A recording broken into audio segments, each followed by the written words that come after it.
Life has been a series of painful setbacks punctuated by a few fortunate events. My early parents' deaths had a huge effect on me. It was like a sting that would never go away. But I was lucky to be welcomed into the home of the elderly Robinson neighbors. They were the kindest folks you will ever meet, treating me more like a grandchild than a charity case. What mattered most of all was that we were affluent in love. That is, until they died in a car accident when I was starting to come into my own, nearing my 18th birthday and thinking about going to college. We were not materially fortunate. I was back on my own in no time at all. The Robinsons had left me their old suburban house and some money for my studies. Even though I wasn't comfortable with the thought of ghosts being there, it was a cozy spot filled with memories. I sold it and bought a small apartment in the city near the college where I was enrolled to earn a financial management degree. I met Jonathan for the first time at a friend's party. He was carefree, and indifferent to anyone finding out.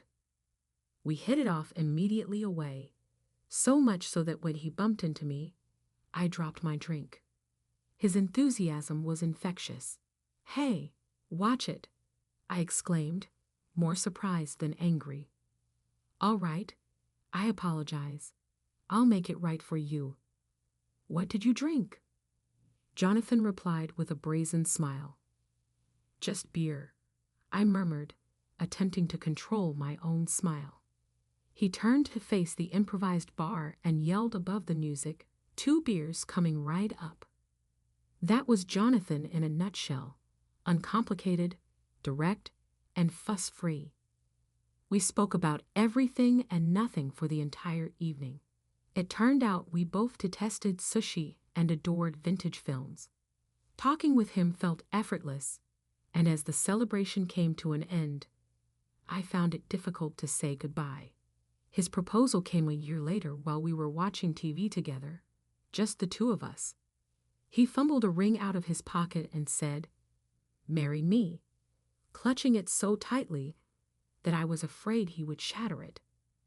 I chuckled, not because it was humorous, but rather because it was so typical of us. So wonderfully flawed, I couldn't help but laugh.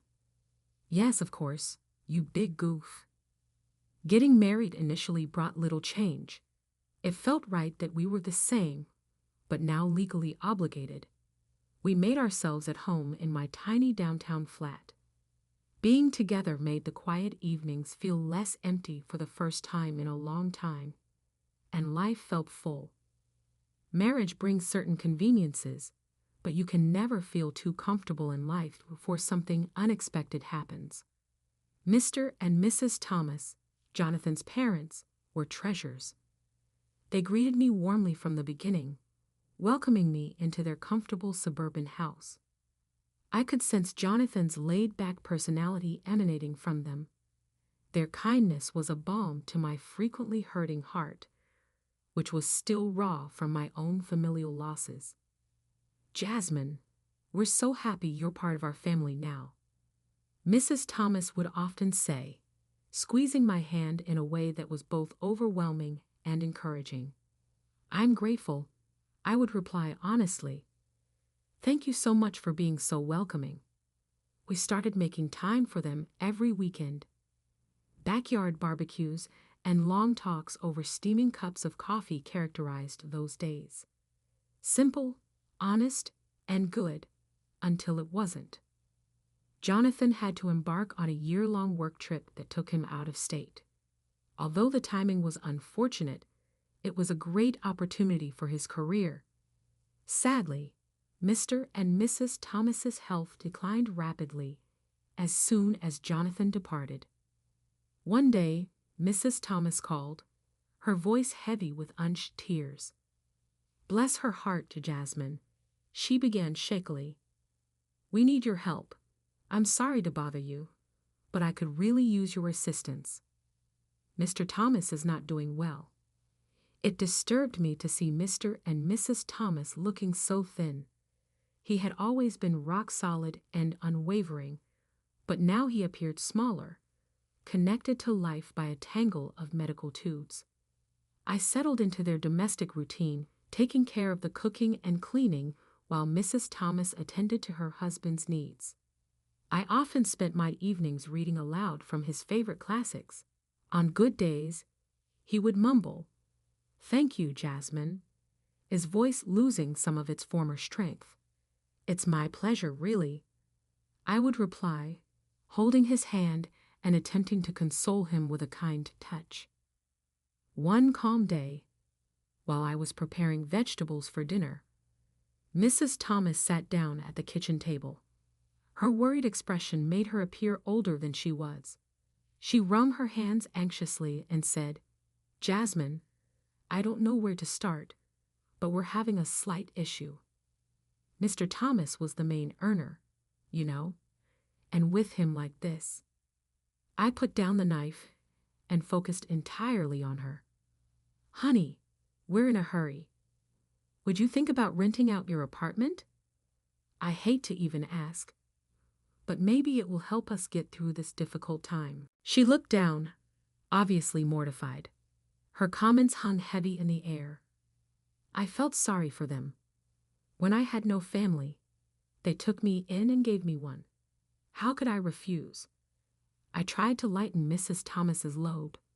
"Of course, Mrs. Thomas, I'll get on it right away," I said without even thinking twice.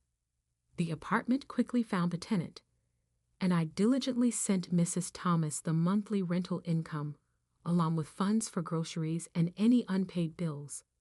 Family bonds are what keep families together, so even though the drive to my city job became a nightmare, it wasn't easy. Even on the most difficult days, I reminded myself of that.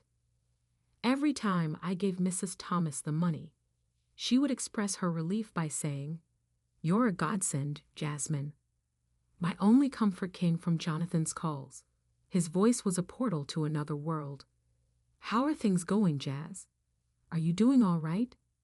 Even through the static of long-distance talks, his concern was evident. I would force a smile into my voice and say, "We're handling it.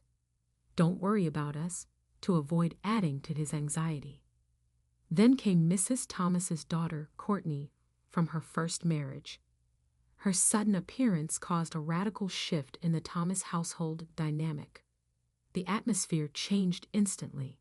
Courtney's presence was like a chill wind slipping beneath the door. Though I wasn't familiar with her, I had heard enough about her from Jonathan and had witnessed her icy interactions with Mr. and Mrs. Thomas during their brief but uncomfortable visits. I was already having a hard time fitting in, balancing long journeys to work with caring for Mrs. Thomas, who was bedridden and rapidly losing her health. The tension, however, increased exponentially with Courtney's presence. She made herself feel at home and made it obvious that she was here to stay. One evening, after a particularly demanding day, Mr. Thomas made a feeble motion to draw me closer. His voice was a strained, anxious whisper. "Jasmine, please keep an eye out for Courtney," he said. "She's a very bad person." The gravity in his voice made my stomach clench. "Mr. Thomas, I understand," I promised, though I wasn't entirely clear what I was pledging to avoid. As Mr. Thomas had warned, Courtney didn't take long to assert her authority. The first indication came when I found her one morning in the kitchen, her presence hovering over the breakfast nook like a storm cloud. She sipped her coffee and regarded me as if I were an intruder in her mother's kitchen. "Just so we're clear, I'm not here to serve as housemaid or chef for anyone," she declared. Surprised, I maintained my composure. "All right, Courtney," I replied, trying to remain calm. "I can manage. I've been handling things so far." "That's good, because I won't be doing anything. After all, this is Mom's house," she yelled back, daring me to argue. From that day on, Courtney ensured her presence was felt, and not in a nice way. She began ordering takeout for herself and her mother, leaving the empty boxes for me to clear off the table. Her obvious contempt hurt, but I forced myself to swallow it. Mr. and Mrs. Thomas deserved some privacy. "Jasmine, why don't you stay and eat with us this evening?" Mrs. Thomas inquired one night, a rare hint of warmth in her voice. Before I could reply, Courtney interrupted. "Jasmine has been occupied all day, Mom. She probably prefers to eat later," she remarked, seeming genuinely concerned that I wasn't welcome. The message was plain. The days grew longer, and my chores multiplied. Courtney's conceit permeated every corner of the home. Late at night, I could hear her murmuring to her mother, venomous words meant to turn her against me. Mrs. Thomas began to shift. Once so kind and warm, her thank yous became fewer, and her expressions grew icier. A few weeks later, Mr. Thomas passed away. Jonathan arrived at the funeral by plane just in time to say his final goodbyes. The event was somber, and while everyone was grieving, I welcomed Jonathan's presence by my side. I observed a significant change in the Thomas home. Courtney acted extraordinarily well, forcing herself to be courteous to everyone. "How have things been while I've been away?" Jonathan asked me quietly after the service. "It's all right. Everything has been going well," I pretended, mustering a smile. His sadness was enough to bear. I didn't want to add to it. "Are you certain? You look a little tired," he said, his brow pinching with worry. "It's just been busy helping out around here," I replied, trying not to meet his gaze. The moment wasn't right to reveal the chaos simmering beneath the surface. After Jonathan left, Courtney dropped the facade of the loyal sister. Her snide and disrespectful attitude returned, and I was left with the familiar hostility to which I had grown accustomed. The atmosphere of the house changed significantly. Perhaps in her attempt to overcome her own deep sorrow, Mrs. Thomas became cold and aloof toward me. Conversations gave way to commands, and I felt less like a family member and more like an intruder. Courtney took control of the home as though she were the lady of the manor. She ruled with total indifference to anyone's feelings but her own. Without knocking, she began storming into my room, rifling through my belongings as if searching for hidden treasure. One day, while seeking some tranquility in the garden, I noticed a box tucked away amid the bushes. Curiosity compelled me to open it, only to discover my lingerie, jewels, and watches. My heart sank as I saw some of my outfits strewn nearby. I gathered my things and clutched the box tightly, boiling with rage as I stormed inside. Courtney was lounging in the living room, acting as if she ruled the place. "What the hell, Courtney?" I demanded, my voice trembling with anger. "You can't just throw my stuff out." Courtney let out a chilly laugh that echoed mockingly in the space. "Jasmine, you don't live here. Remember that you're merely a visitor. It would be best for you to be outside in the garden or on the street. You're nothing more than a vicious beggar." Her remarks stung like salt on an open wound. I shuddered and turned to face Mrs. Thomas, who had just entered the room. "Mrs. Thomas, tell her that she can't treat me this way. This should be my home too," I pleaded, my voice breaking. Once warm and gentle, Mrs. Thomas now regarded me as though I were made of glass. "Now this is Courtney's home. Perhaps you should look for another place to reside," she said. Her words struck me harder than I had anticipated. Clutching the package, my heart pounding, I stood there, realizing that the house I had grown to know and the family I believed I had were falling apart. I stayed despite everything because I had promised Mr. Thomas on his deathbed that I would take care of his wife, and ensure that Courtney didn't take over. But Mrs. Thomas seemed to adopt Courtney's harsh characteristics day by day. Her gaze grew colder, and her words became more cutting. "You're just sitting on your hands here, aren't you?" Mrs. Thomas snapped one evening as I cleared the table after dinner. I tried not to let her remarks affect me, but they still stung. "I'm trying my best to keep things running smoothly," I replied. "Best? Looks like you're just taking advantage of others," she sneered before walking out of the room. Her words cut deep. I had rented out my flat and given almost all the revenue to Mrs. Thomas, so I knew I was anything but a freeloader. I did most of the chores, while Courtney only offered criticism.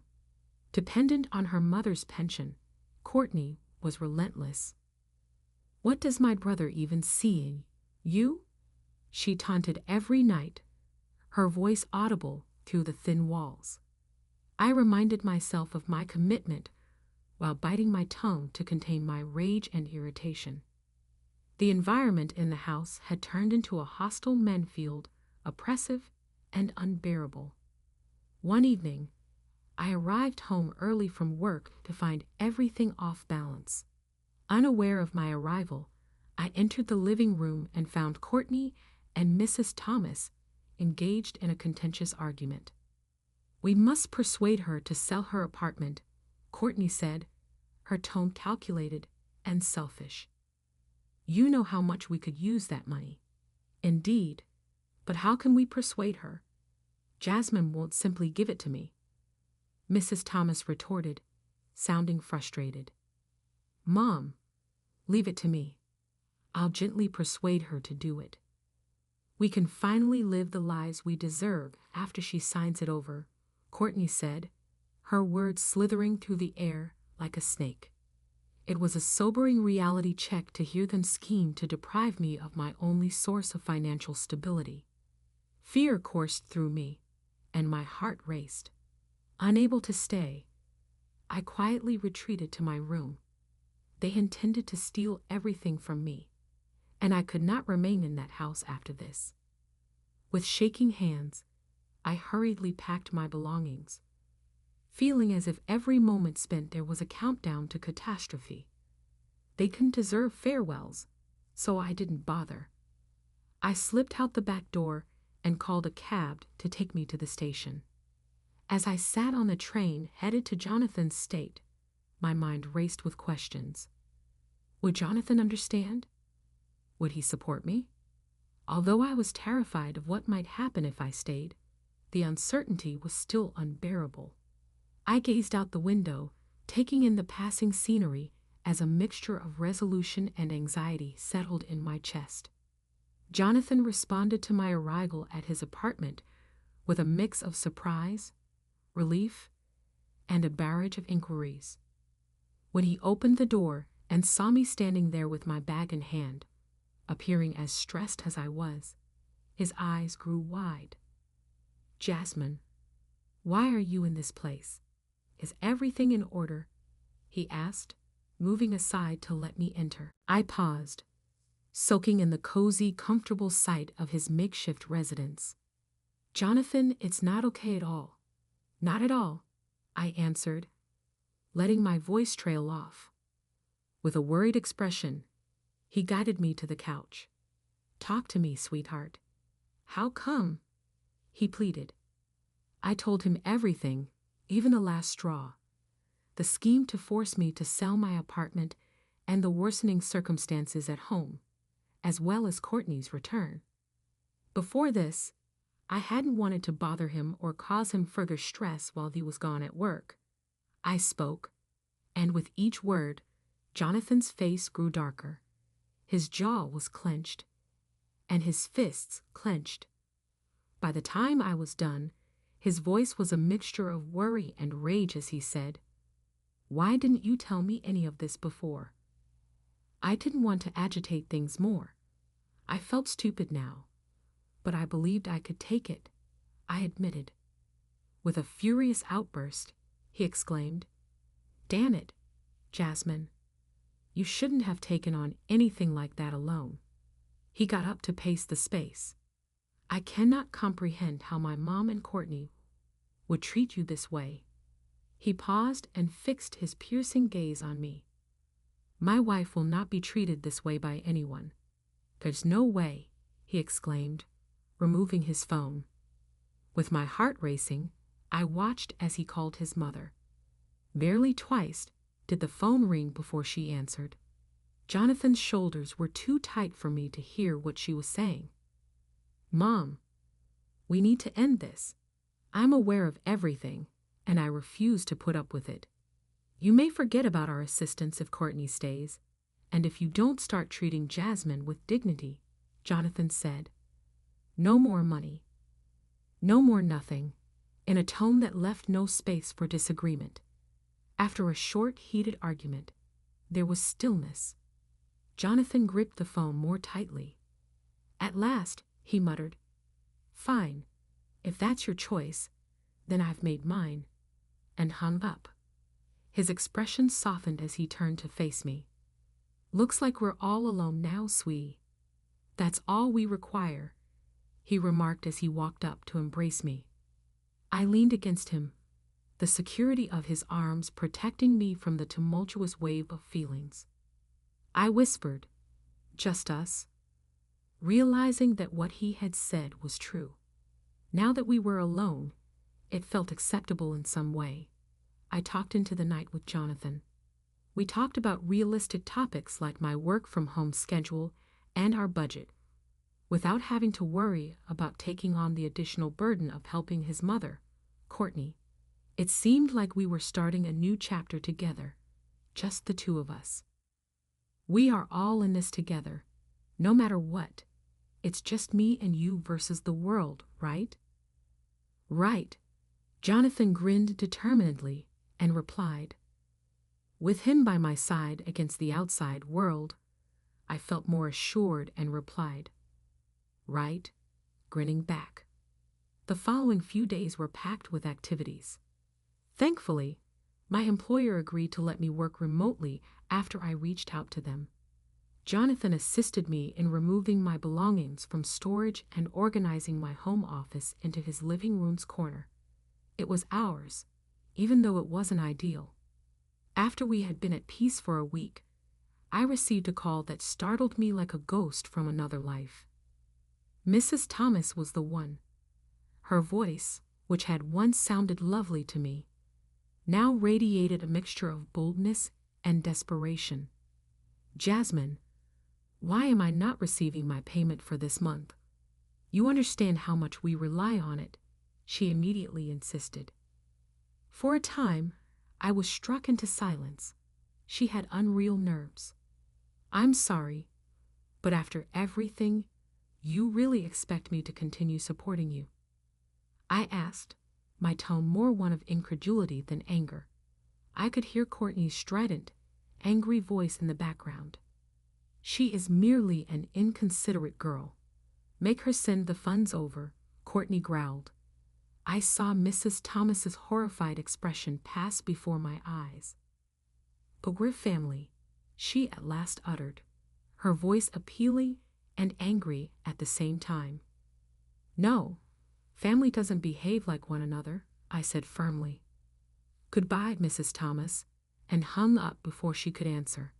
I was shaken by the call, but Jonathan was there for me, offering resolute support.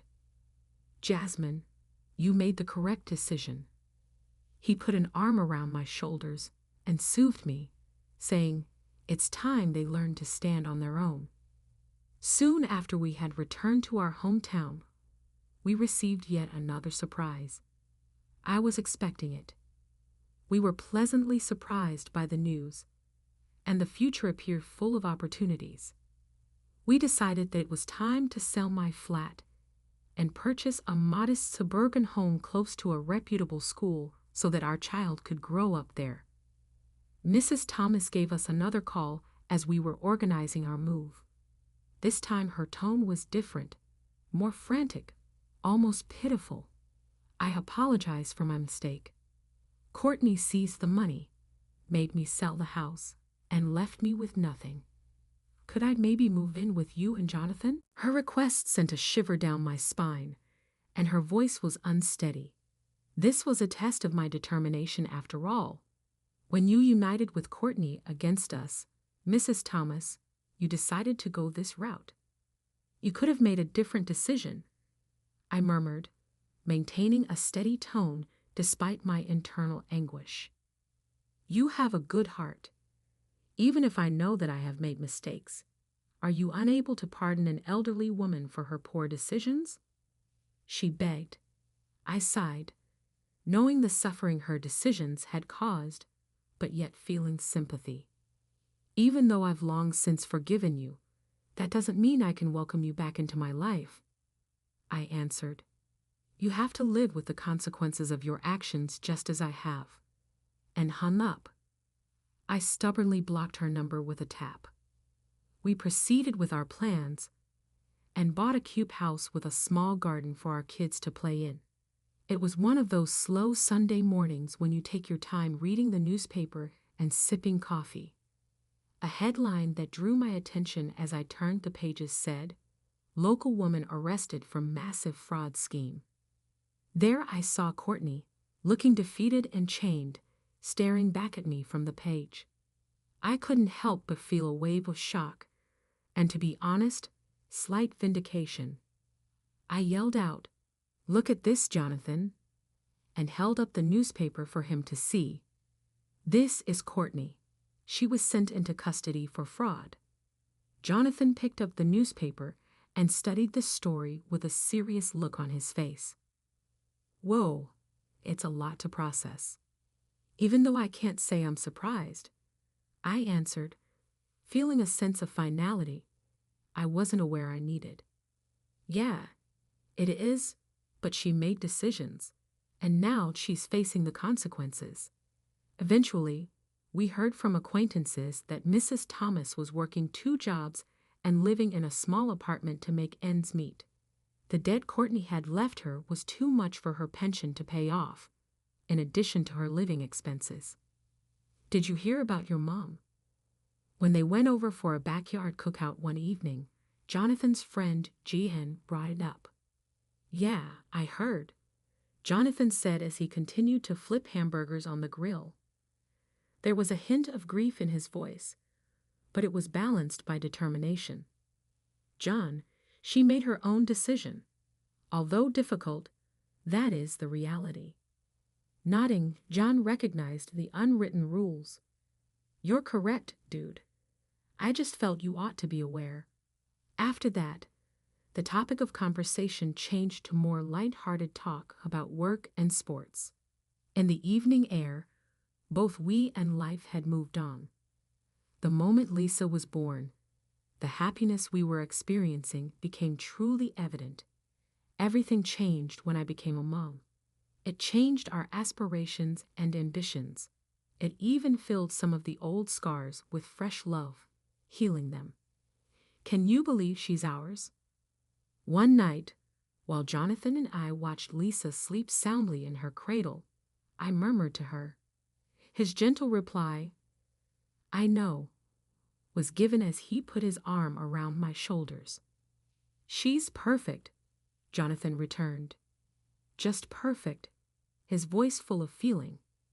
We devoted our days to admiring every tiny accomplishment Lisa made, every smile, every giggle. She was our little miracle, and when she was around, the bad memories of the past seemed to fade away and make way for pleasant ones. Every day was uncomplicated yet brimming with tiny moments of happiness that pieced together a harmonious family life. We strolled around the park, chuckling while Lisa attempted to pursue butterflies. We read books and played games on chilly nights at home. Our shared love for our daughter allowed Jonathan and me to connect on a deeper level, and our relationship became stronger every day. I sat in the garden with Lisa one bright afternoon while Jonathan was at work, watching her play with her toys. The air was thick with the aroma of roses, and the flowers were in full bloom. It was the ideal time. a moment captured in time of the life we had created together. "Look, Mommy," Lisa exclaimed as she held out a flower she had chosen. "Oh my goodness, that is so beautiful." I gave her a smile. I watched her, wondering what path had brought us to this moment. Despite the agonizing challenges we had encountered, they had helped us arrive at this serene and contented location. I felt so grateful for Jonathan's love and support, and for the strength we had found in each other. That evening, when we sat down to supper, Jonathan leaned across the table to grasp my hand. "Have we really come a long way?" He spoke, his eyes full of affection. "We have," I replied, firmly grasping his hand. "And there is nothing I would change." We faced the future together full of hope and determination, knowing that we could overcome whatever challenges that were ahead. Our family was strong, our love was unwavering, and our hearts were filled with delight. As a result, we lived life to the fullest, appreciating each moment and building a life full of love, happiness, and endless possibilities.